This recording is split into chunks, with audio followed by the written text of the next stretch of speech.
Argentine football মানেই যেন দুর্নীতির আখড়া। ফুটবলারদের পেনশনের টাকা খেয়ে ফেলেন বোর্ড কর্মকর্তারা। সেখানে এবার নিষেধাজ্ঞা পেয়েছেন স্বয়ং আর্জেন্টাইন ফুটবল অ্যাসোসিয়েশনের সভাপতি। এমনকি দেশ থেকে অন্য দেশেও যেতে পারবেন না তিনি সহ আরও অনেকে। আরও শুনুন প্রতিবেদনে। আর্জেন্টাইন আদালত দেশের ফুটবল সংস্থা আর্জেন্টাইন ফুটবল অ্যাসোসিয়েশনের সভাপতি ক্লাউদিও তাপিয়াকে দেশ ত্যাগের নিষেধাজ্ঞা আরোপ করেছে। একই সঙ্গে কর ফাঁকির অভিযোগে তাকে সাক্ষ্য দিতে আগামী 5ই মার্চ আদালতে হাজির হওয়ার নির্দেশ দেওয়া হয়েছে।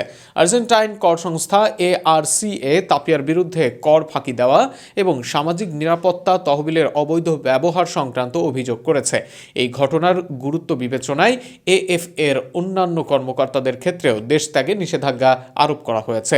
তদন্তকারীরা AF-এর খেলোয়াড় ও কর্মচারীদের পেনশন তহবিল যথাযথভাবে জমা হয়েছে কিনা এবং কর সঠিকভাবে পরিশোধ করা হয়েছে কিনা তা যাচাই করছেন। তারা FA-এর আর্থিক রেকর্ড এবং সংশ্লিষ্ট নথি পরীক্ষা করে দেখছেন।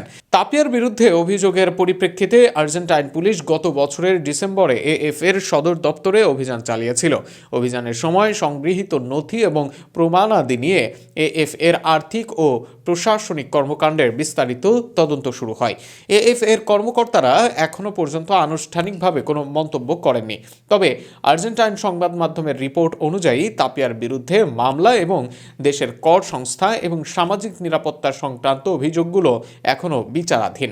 তাপিয়ার ওপর দেশের আদালত যে নিষেধাজ্ঞা আরোপ করেছে তা তাকে দেশের বাইরে কোনো কার্যক্রমে অংশ নেওয়া থেকে বিরত রাখবে এবং বিচার প্রক্রিয়ায় স্বচ্ছতা নিশ্চিত করবে। এই ঘটনার প্রেক্ষাপটে আর্জেন্টাইন ফুটবল প্রশাসনে দীর্ঘমেয়াদে প্রভাব পড়তে পারে, বিশেষ করে আর্থিক স্বচ্ছতা এবং খেলোয়াড় ও কর্মচারীদের কল্যাণ নিশ্চিতকরণের ক্ষেত্রে।